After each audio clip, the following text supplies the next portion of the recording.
Olá, tudo bem? Bem-vindo ao nosso tradicional Café com Ações. Saúde a todos. Café com Ações é o nosso giro de notícias sobre informações, conteúdos relacionados a empresas, investimentos, bolsa de valores. Meu nome é Clóvis Faleiro, sou formado em administração de empresas, consultor na área empresarial, criador aqui no YouTube dos canais Viver de Renda e Café com Ações. Aqui a gente faz um giro de notícias, sempre separando o joio do trigo, focando naquilo que é realmente importante para as nossas estratégias de investimentos. É preciso se afastar do ruído, há um excesso de informações, de conteúdos que apenas servem para nos desconcentrar e perder o foco. Portanto, é preciso ser seletivo com relação às informações que a gente apura diariamente para construir as nossas estratégias de investimento. Muito bem, isso sempre acompanhado com um bom café especial, porque o Brasil já é um dos maiores produtores do mundo de cafés especiais. Estou falando dos cafés arábicas, vale a pena experimentar. Muito bem, começamos com uma notícia sobre a confiança no Brasil, como os estrangeiros estão nos enxergando. Isso é sempre muito importante, porque a Bolsa Brasileira ela depende muito do investimento externo, ok? Confiança no Brasil depende de sinais do governo, diz economista do Banco Mundial. A confiança dos investidores na recuperação do Brasil após a pandemia depende do compromisso do governo com a agenda de reformas e da preocupação com a trajetória fiscal, avalia o economista-chefe do Banco Mundial para a América Latina e Caribe, Martin Rama. Na entrevista ele foi abordado com as seguintes questões. Como o mundo tem avaliado a forma como o Brasil e outros países latinos enfrentam a pandemia? Por um lado, responde ele, por um lado foi uma sorte que a pandemia tenha chegado à América Latina depois que em outros lugares. Isso permitiu aprender algumas lições e replicá-las. Muitos países latinos tiveram quarentenas restritivas e de grande duração.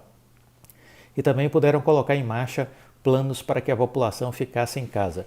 Por outro lado, alguns países tiveram uma grande mortalidade. É cedo para avaliar com clareza. O Uruguai, por exemplo, teve baixa mortalidade em 2020, com menos gente saindo para trabalhar e usando máscara, mas nesse ano tem uma das taxas de morte mais altas do mundo. Países como o Chile estão vacinando muito rápido, mas em algumas economias avançadas, mais que algumas economias avançadas, e é um país que pode sair mais rápido da crise. A economia da América Latina e do Caribe foi mais afetada do que se previa pela crise? Pergunta a reportagem. Sim, a queda foi mais forte no Caribe, em países que dependiam do turismo. Por outro lado, o comércio mundial está voltando ao nível de antes da Covid-19. A China está se recuperando rapidamente e os países que dependem da venda de commodities podem se beneficiar disso. Onde há mais digitalização da economia, os resultados são melhores. Países como o Brasil estão melhores do que outras partes do continente. Os países que estão vacinando massivamente, a vida tem começado a voltar ao normal. Para muitos países latino-americanos, no entanto, não há perspectiva de vacinar grande parte da população antes do ano que vem. E para esses países o desafio será aprender a funcionar durante a pandemia. O Brasil deve se beneficiar de um novo ciclo de commodities? Perguntou o repórter. Ele respondeu, já estamos vendo um crescimento de preços de matérias-primas, isso pode não ser o suficiente para um novo boom de commodities, como o que começou nos anos 2000. Estamos em uma realidade de juros muito baixos, mas de dívidas públicas altas, sobretudo por conta do combate à pandemia. Mas temos uma oportunidade sim para transformar as finanças, o comércio e o mercado de trabalho com a digitalização. Esse vai ser um processo desigual, com alguns países sendo mais beneficiados do que outros.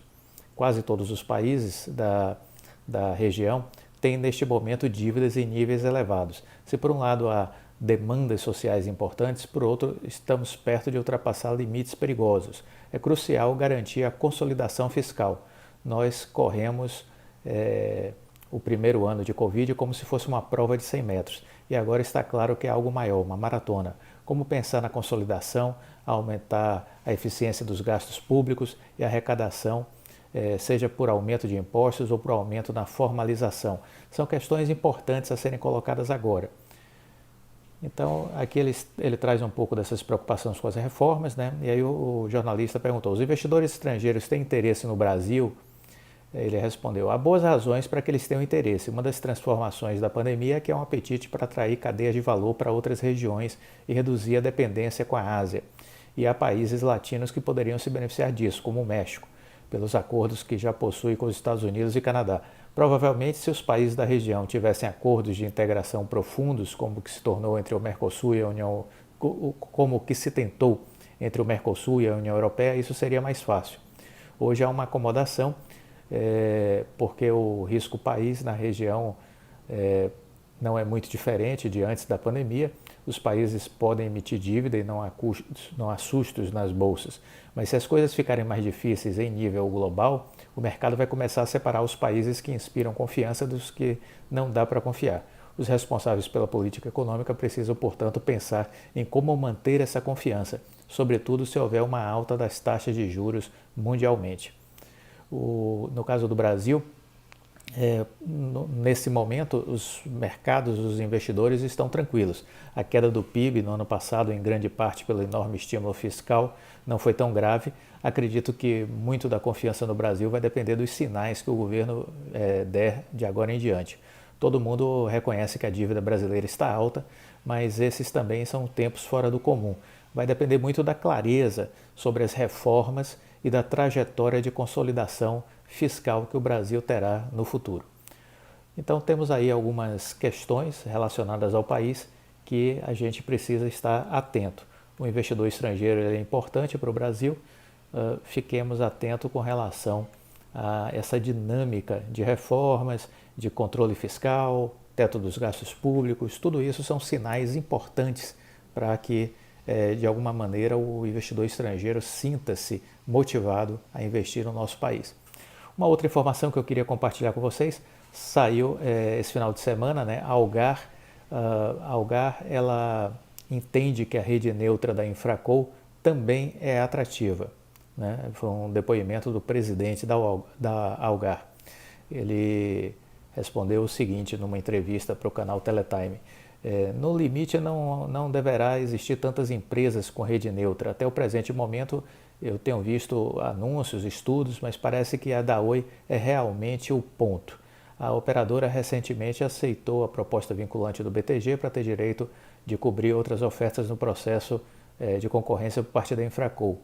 O presidente da Algar lembra que estudamos no passado contratar redes de concessionárias de energia que são neutras até pelo tipo de negócio, mas a operação é complicada porque o mindset é do suporte do elétrico.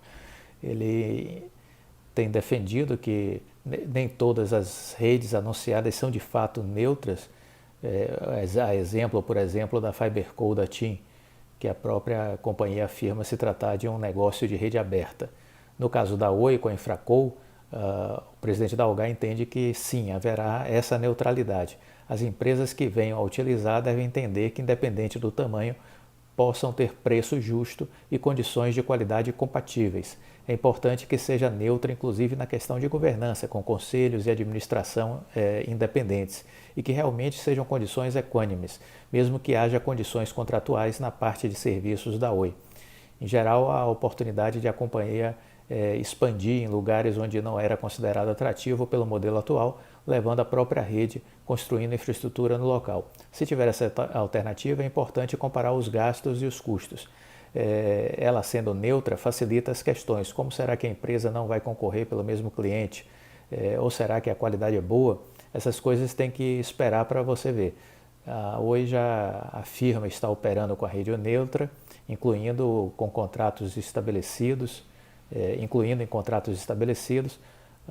Falta ter ainda uma dimensão maior de como será essa prestação de serviço na visão da Algar, mas eles declaram, né, que sim, estudam a possibilidade de utilizar a rede da Infraco. Isso é uma boa notícia, são os clientes começando a enxergar o potencial de utilização da rede neutra da Infraco, certo? Então fica aí essa visão do presidente da Algar de ser mais um cliente da Oi na sua área de fibra ótica.